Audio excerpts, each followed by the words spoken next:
우리가 함께 살펴보고 있는 이 고린도 교회는요, 분명한 하나님의 은혜를 경험한 교회였습니다. 고린도라는 도시는 아주 세속적인 도시였어요.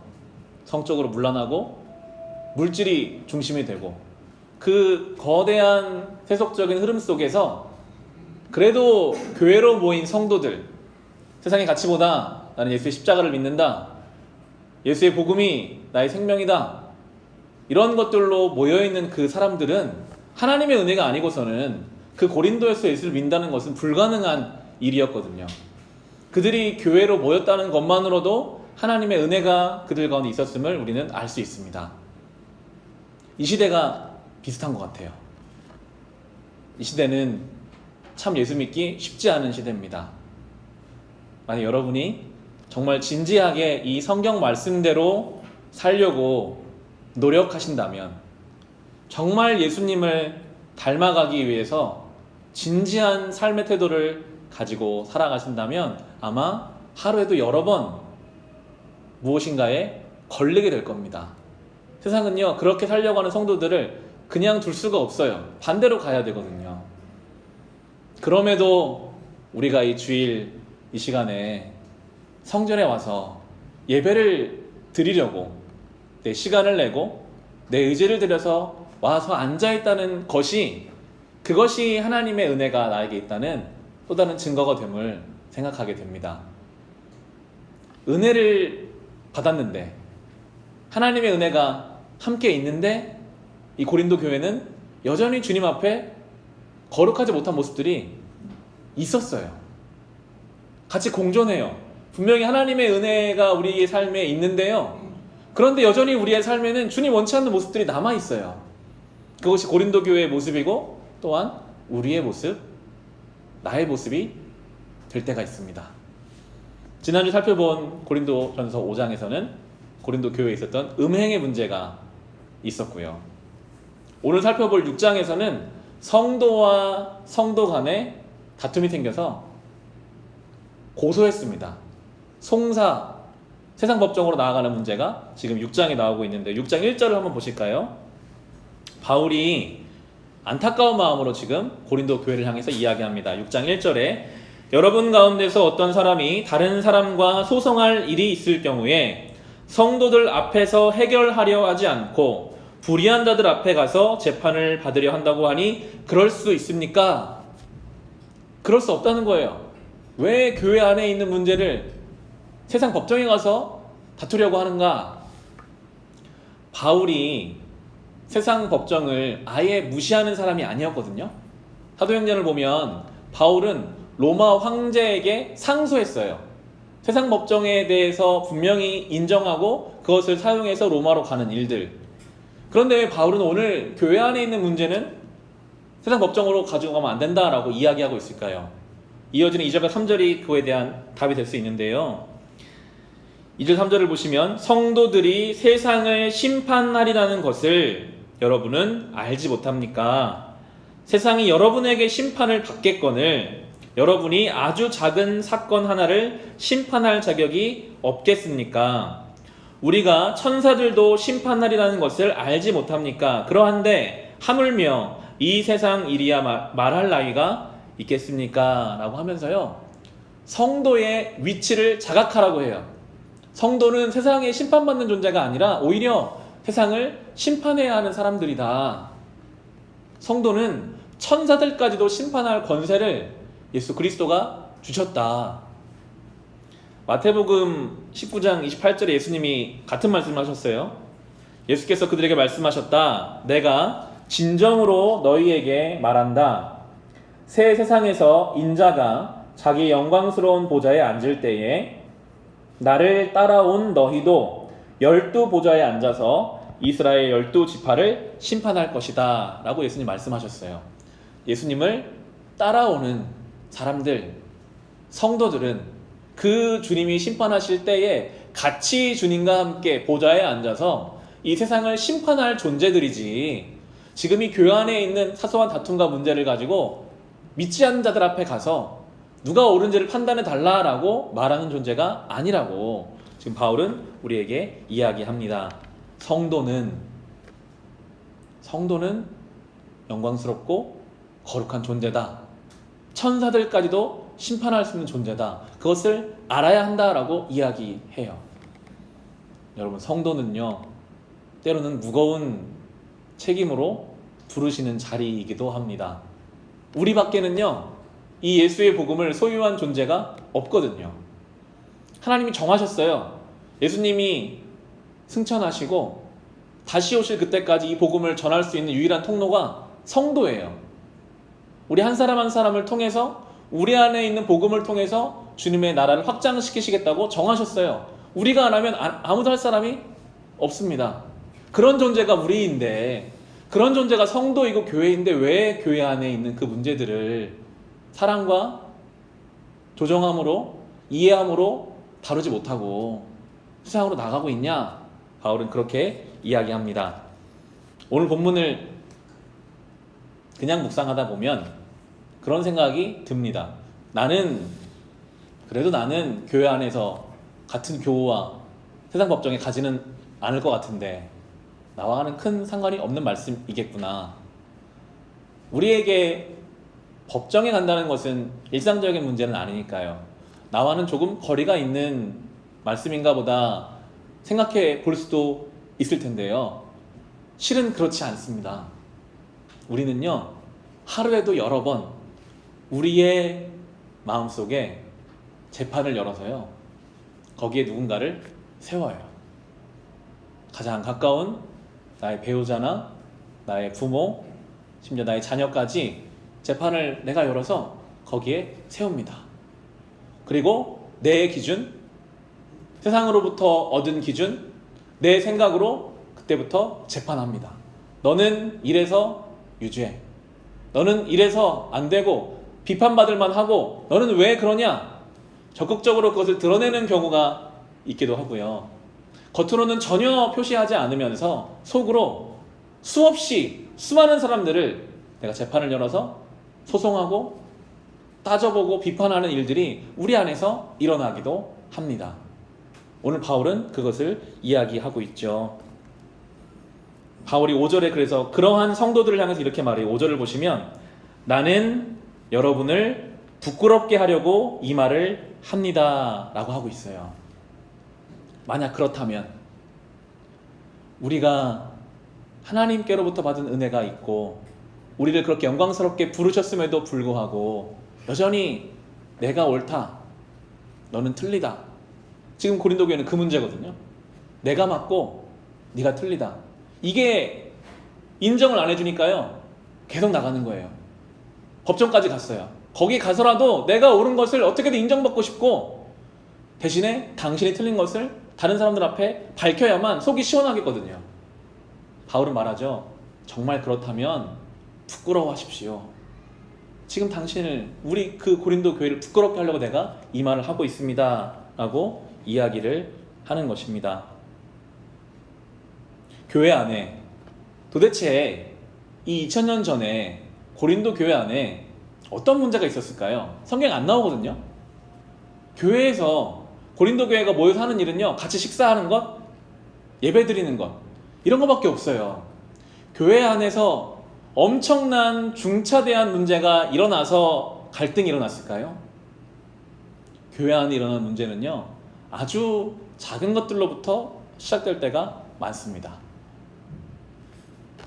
많은 목회 선배님들을 만나서 듣는 여러 이야기 중에 공통된 이야기가 하나 있습니다. 그런 얘기를 하시는데요. 진리의 문제가 아니라면 져줘라. 교회 안에 일어나는 수많은 문제와 어려움들 중에서 진리의 문제는 목사가 반드시 붙잡아야 하겠지만 진리의 문제가 아닌 모든 것에 있어서는 넉넉하고 너그러운 마음으로 져줘라. 본인이 젊었을 때 내 의견을 어떻게든 관철시키려고 해서 실제로 그것을 관철시켜 봤더니 진리의 문제가 아니고 내가 원하는 어떤 것들이 있겠죠. 그렇게 내가 옳다고 내가 맞다고 생각하는 것을 결정했음에도 불구하고 시간이 지나서 그때를 돌아보면 오히려 남는 것은 상처밖에 없다. 교회를 하나 되게 하지 못했다. 그런 이야기들을 공통적으로 듣게 됩니다. 진리의 문제가 아니라면 넉넉하게 져주는 것, 그것이 성도가 살아가는 길이 아닐까 그런 생각을 해보게 되는데요. 주로 다툼을 경험해 보신 때를 생각해 보신다면 어떤 일로 다투게 되시나요? 세계 평화, 엄청나게 큰 진리의 문제 때문에 우리가 다툴까요? 그러지 않더라고요. 저와 저희 아내는 정말 비슷하면서도 많이 다른 걸 느껴요. 라면을 가끔 끓여 먹으면 저는 좀 물을 작게 잡아서 이렇게 물을 끓이거든요. 어느새 저희 아내 가가지고 물을 더 넣어가지고 자기가 원하는 식으로 싱겁게 라면을 끓여서 갖고 나오면 아이고 오늘도 내가 이걸 먹어야 되는구나 생각하면서 먹을 때가 있고요.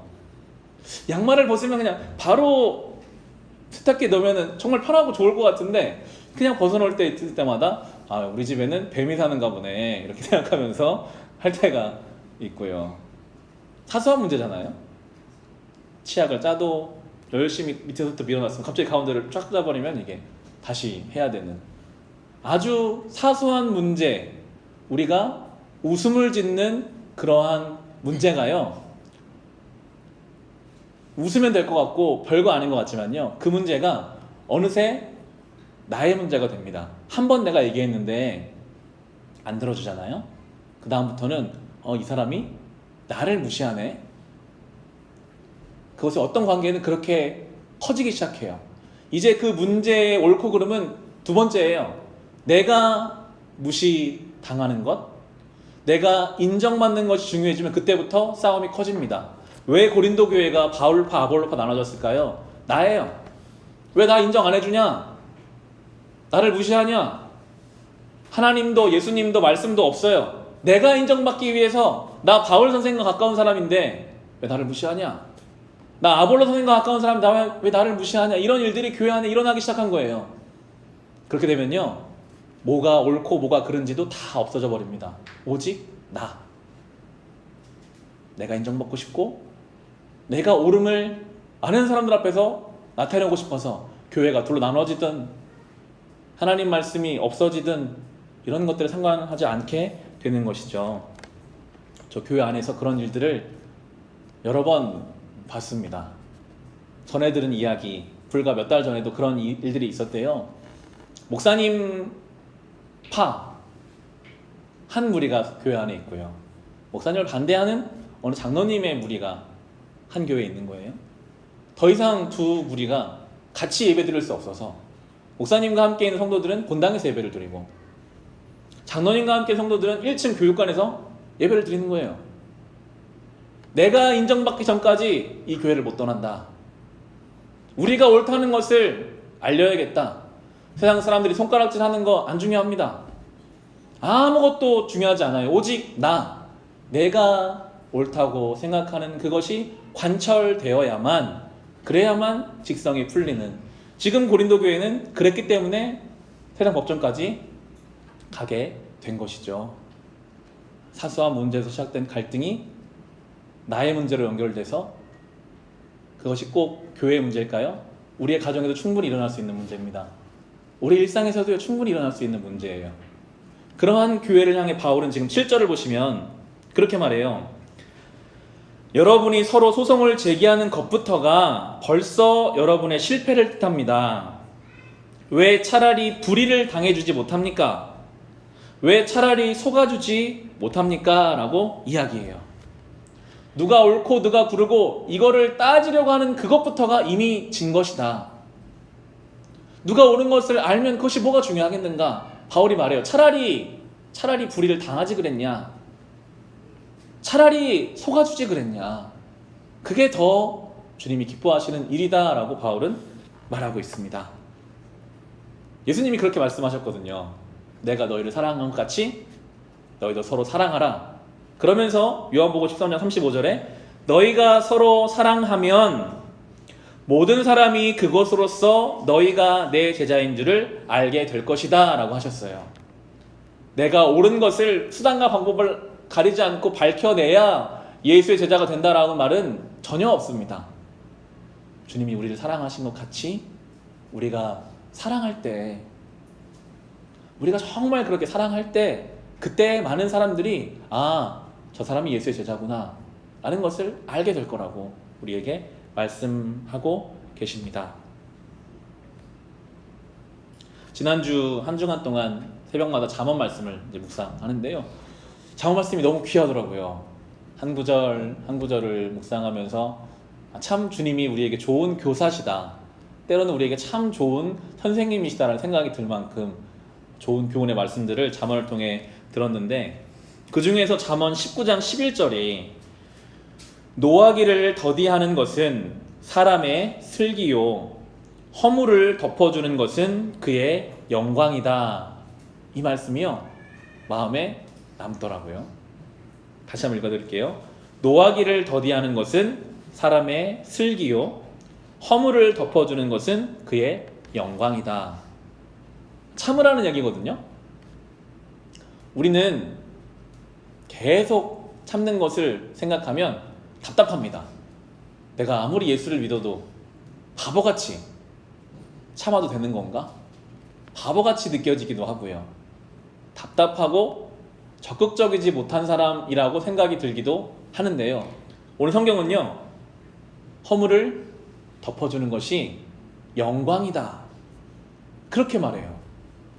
노하기를 더디하는 것이 슬기로운 것이다. 우리가 언제 노하고 언제 화를 냅니까? 내가 원하는 거 안 되면 화가 나거든요. 내가 바라는 대로 안 되면 화납니다. 성경은 잠깐 나를 죽이고 노하기를 더디하는 것이 슬기로운 것이다. 우리는요 막 들추고 싶어요.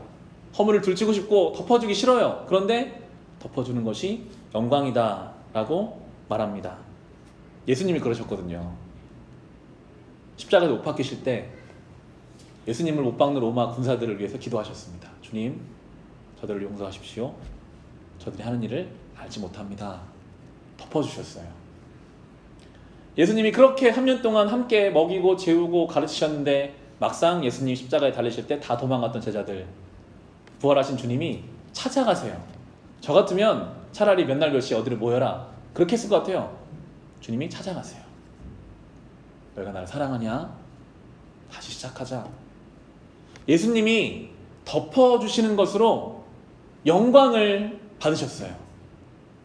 그리고 그 뒤를 따르는 우리들에게 이제 말씀하세요. 이렇게 영광을 누려라.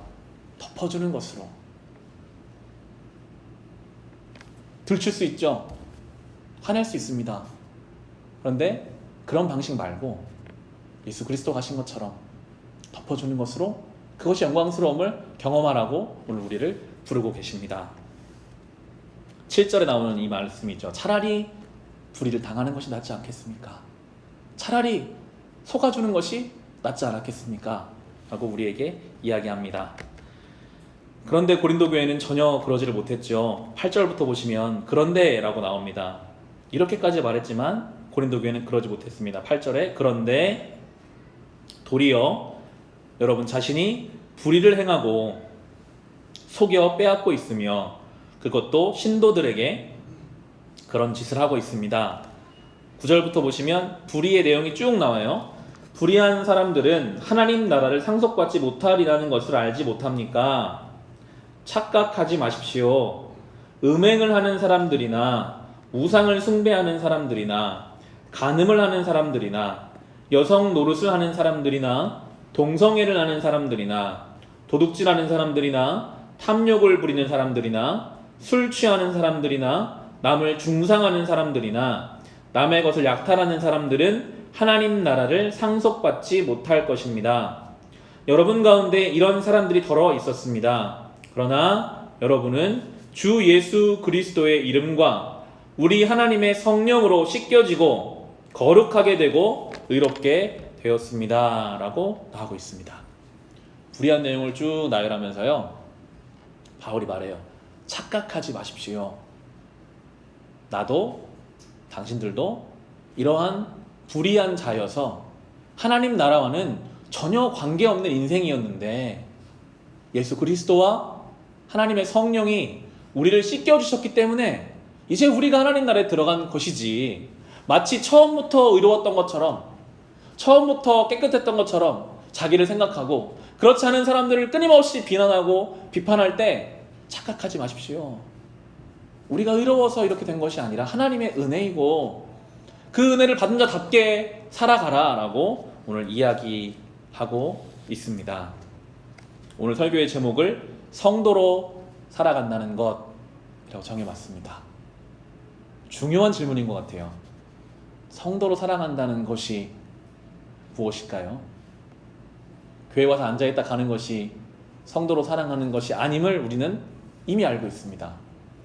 오늘 본문으로 비추어 본다면요, 성도가 아닌 사람들은요 너무나 자연스럽게 자기 만족, 자기 이익을 향해서만 삽니다.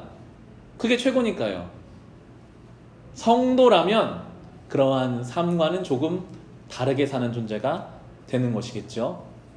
때로는 허물을 덮어주는 것으로 영광을 누리는 사람, 하나님이 나 같은 불의한 자를 거룩하게 씻겨 주셨으니 나도 그 은혜에 합당한 자로 살기를 노력하는 사람, 그렇게 우리는 성도로 살아가야 하겠습니다.